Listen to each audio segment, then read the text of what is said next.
এক্সেলে আপনি কিভাবে এরকম পাস ফেল বের করবেন, কিভাবে এরকম গ্রেড দেবেন, অথবা পাস হলে একটা কালার, ফেল হলে একটা কালার, ডি গ্রেড পেলে একটা কালার, বি গ্রেড পেলে একটা কালার, এই সমস্ত কিছু কিভাবে আপনি সাজাবেন।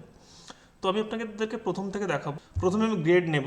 তো গ্রেডে মনে করুন আমি প্রথমে দিচ্ছি if equal sign if first bracket start logical test, এই যে মার্কস পেয়েছে সেই মার্কসের সেল সিলেক্ট করব, গ্রেটার দ্যান ইকুয়াল টু আমি দিচ্ছি 80, যদি 80 বেশি পায় তাহলে ডবল কোটেশনের মধ্যে আমি দেব এ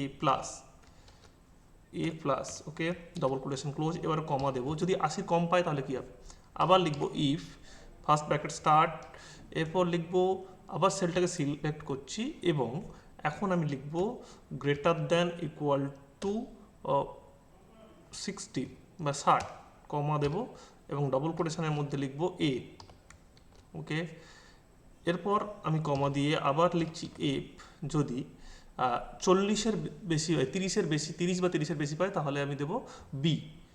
তো এখানে ইফ ডবল কোটেশনের মধ্যে এটা সেল সিলেক্ট করলাম, equal sign 30 greater than equal 30 অথবা 30-এর বেশি হলে কমা দিয়ে সি বা বি,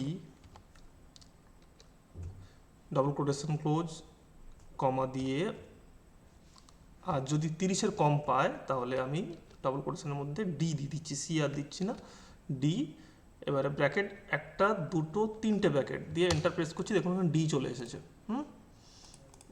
তো ডি, এটাকে যখন আমি ড্রপ করে দিচ্ছি সবার গ্রেড চলে এসছে। আমি যদি এখানে চেঞ্জ করে 70 করে দিই, দেখুন এ চলে আসছে। এবার পাস ফেল এবং কালার, তাই না?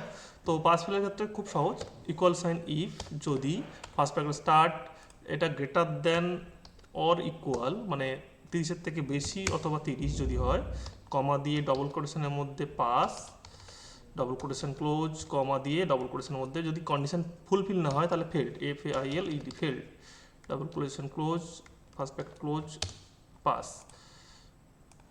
ড্রাগ করে দিলাম। এখন যে প্রশ্নটা আমাদের সবার মধ্যে ছিল যে কালার কীভাবে পরিবর্তন হচ্ছে, তাই না? তো কালার কীভাবে পরিবর্তন হচ্ছে এটাকে করার জন্য এই রেঞ্জটাকে সিলেক্ট করলাম, করার পরে হোম ট্যাবের মধ্যে এখানে আছে কন্ডিশনাল ফরম্যাটিংয়ে গিয়ে নিউ রুলসে গিয়ে আমি কি বলছি, format only cell that contain, এটাকে সিলেক্ট করছি, সেল ভ্যালু বিটুইন নয়, ইকুয়াল টু করে দিচ্ছি, দিয়ে লিখছি পাস হলে কি হবে, এখানে ফরম্যাট সেলে গিয়ে ফিল করে দিচ্ছি, ফিলে গিয়ে গ্রিন নিয়ে নেবো এবং ওকে দেখুন পাস হয়ে গেছে।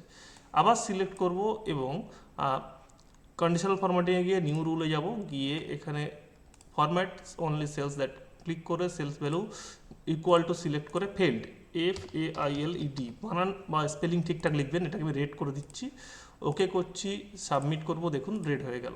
গ্রেডের ক্ষেত্রেও তেমন করতে পারেন। আমি যদি A+-এর ক্ষেত্রে করতে চাই তাহলে কন্ডিশনাল ফরম্যাটিংয়ে যাব এবং নিউ রুলসে ক্লিক করে ফরম্যাট অনলি সেল সিলেক্ট করে ইকুয়াল টু দিয়ে A+ সিলেক্ট করে এখানে আমি দিয়ে দিচ্ছি গ্রিন, ওকে প্রেস করব, দেখুন A+ যখনই হয়ে যাবে তখনই তার কালার পরিবর্তন হয়ে যাবে। তো এইভাবে আমরা ইফ কন্ডিশনের ইউজ করতে পারি বা ইফ ফর্মুলা ইউজ